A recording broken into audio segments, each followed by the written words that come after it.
अब हम दिखाएंगे आपको प्रदेश की हर छोटी बड़ी खबरें रफ्तार के साथ हमारे न्यूज एक्सप्रेस उत्तराखंड सुपरफास्ट में।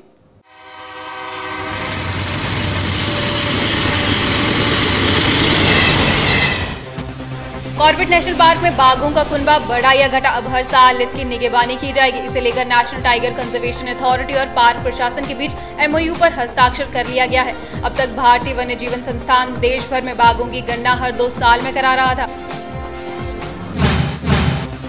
गर्मियों में इस बार भी कई इलाकों में रह रहे लोगों को पेयजल संकट से जूझना पड़ेगा। पिछले साल जल संस्थान ने पेयजल किल्लत वाले दून के कई इलाकों को संवेदनशील क्षेत्र चिन्हित किया था, लेकिन अब तक इन इलाकों में लाइनों का विस्तारण जल संस्थान द्वारा नहीं किया गया है। 3 साल 4 महीने की लंबी जद्दोजहद के बाद उत्तराखंड शासन ने दून का संशोधित मास्टर प्लान जारी कर दिया है। शहर के 4 प्रमुख स्थानों पर इसे रखा जाएगा। शहर का कोई भी व्यक्ति 17 अप्रैल तक इस पर आपत्ति और सुझाव दे सकता है। पूर्व मुख्यमंत्री बीसी खंडूड़ी केंद्र के जिस एनसीटीसी प्रस्ताव का विरोध करते रहे, विजय बहुगुणा ने गद्दी संभालते ही उसका स्वागत किया। उन्होंने गृह विभाग से एनसीटीसी को लेकर राज्य के परिप्रेक्ष्य में सुझाव भी मांगे ताकि उन्हें केंद्र को भेजा जा सके। अब कोई भी व्यक्ति विभिन्न जिलों से अलग अलग विकलांगता प्रमाण पत्र नहीं बना पाएगा। सूचना आयोग के निर्देश के बाद स्वास्थ्य महानिदेशक ने विकलांगता प्रमाण पत्र के लिए मूल निवास पत्र और स्थायी निवास पत्र को अनिवार्य कर दिया है। मैदानी के साथ पहाड़ी क्षेत्रों में भी तपिश बढ़ रही है। प्रदेश में देहरादून में दिन और रात का तापमान सबसे अधिक चल रहा है। मसूरी में भी न्यूनतम तापमान में काफी इजाफा हुआ है। राजधानी में अधिकतम तापमान में 1.6 और न्यूनतम तापमान में 1.8 डिग्री सेल्सियस का इजाफा हुआ है। वहीं मौसम विभाग के अनुसार आगे भी यही स्थिति बनी रहेगी। ऊर्जा निगम उपभोक्ताओं को बिल बढ़ोतरी का झटका देने वाला है। निगम ने विद्युत नियामक आयोग के समक्ष आम उपभोक्ताओं के लिए 15 और औद्योगिक संस्थानों के लिए 30% तक वृद्धि का प्रस्ताव रखा है। प्रदेश में सिंचाई की समस्या जस की तस बनी हुई है। मैदानी इलाकों में गन्ने और गेहूं की फसलें सूख रही हैं। वहीं पर्वतीय जनपदों में पानी की कमी के कारण फसलों का बुरा हाल है। वहीं सिंचाई विभाग की मेहरबानी से बेबस किसानों को इस बार भी पानी के लिए आसमान ही ताकना पड़ रहा है।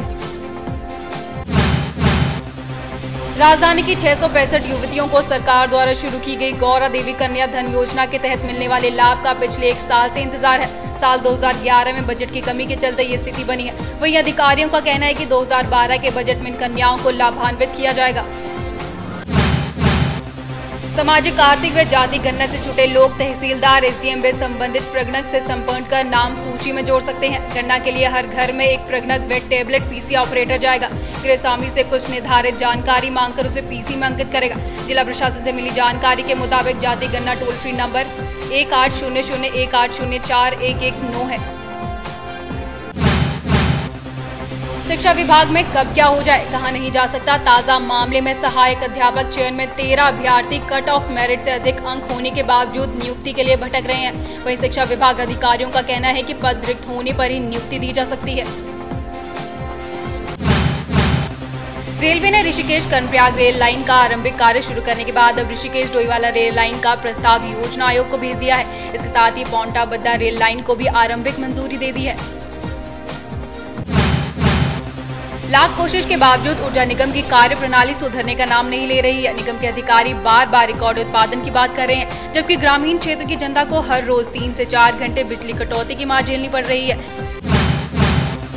पीक सीजन शुरू होने वाला है, लेकिन उत्तराखंड परिवहन निगम की तैयारियां अभी अधूरी हैं। देहरादून से दिल्ली मार्ग पर अभी से यात्रियों का दबाव बढ़ने लगा है। अनुमान लगाया जा रहा है कि यात्रा और पर्यटन सीजन में रोडवेज बसों में यात्रियों का दबाव और बढ़ेगा। दून अस्पताल के मरीजों का खाना अब ट्रॉली से आएगा। अभी तक हाथ में थाली लेकर कर्मचारी मरीजों को खाना देने जाते थे, लेकिन अब अस्पताल प्रशासन ने ट्रॉली खरीदने की कवायद कर दी है। बदलता मौसम लोगों के लिए परेशानी का सबब बन रहा है। बड़ों से लेकर बच्चों तक सभी बदलते मौसम के चलते फीवर, खांसी, जुकाम का शिकार हो रहे हैं। सरकारी से लेकर प्रदेश के निजी अस्पताल सभी जगह मरीजों की भीड़ बढ़ गई है। शहर के मुख्य दर्शनलाल चौक को चौड़ा बनाने के लिए लोक निर्माण विभाग ने कवायद शुरू कर दिया। विभाग चौक में बने डिवाइडर को शिफ्ट करने पर विचार कर रहा है। हालांकि पंचायती मंदिर छोर पर चौराहा चौड़ा बनेगा, इस पर असमंजस की स्थिति है। पब्लिक को घर बैठे ही कई तरह की सुविधाएं दिलाने का आश्वासन देने वाले नगर निगम को अपनी लापरवाही के चलते केंद्र से विकास के लिए मिलने वाली 31 करोड़ की रकम गंवानी पड़ी है, जिससे शहर के सीवरेज, पेयजल, सॉलिड वेस्ट, ट्रैफिक सुधार आदि कार्यों को एक बड़ा झटका लगा है।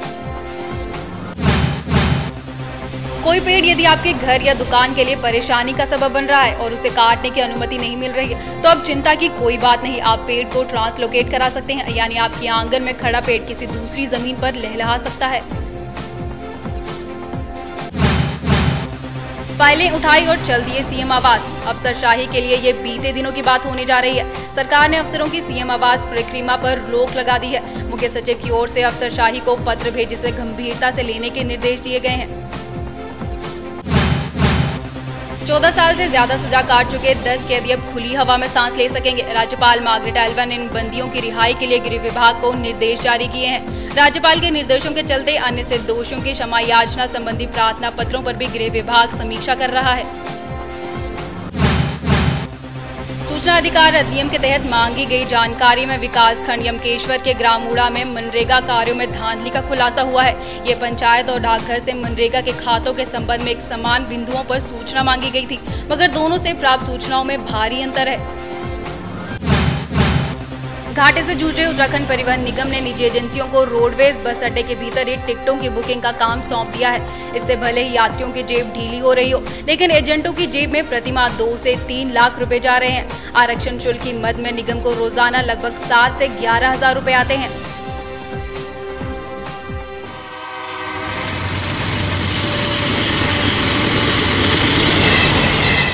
आज की इन खबरों में बस इतना ही। उत्तराखंड की ताज़ा तरीन खबरों के लिए देखते रहिए रोजाना सुबह 9, शाम 6:30 और रात 8:30 बजे आपका अपना न्यूज चैनल सौभाग्य मिथिला। नमस्कार।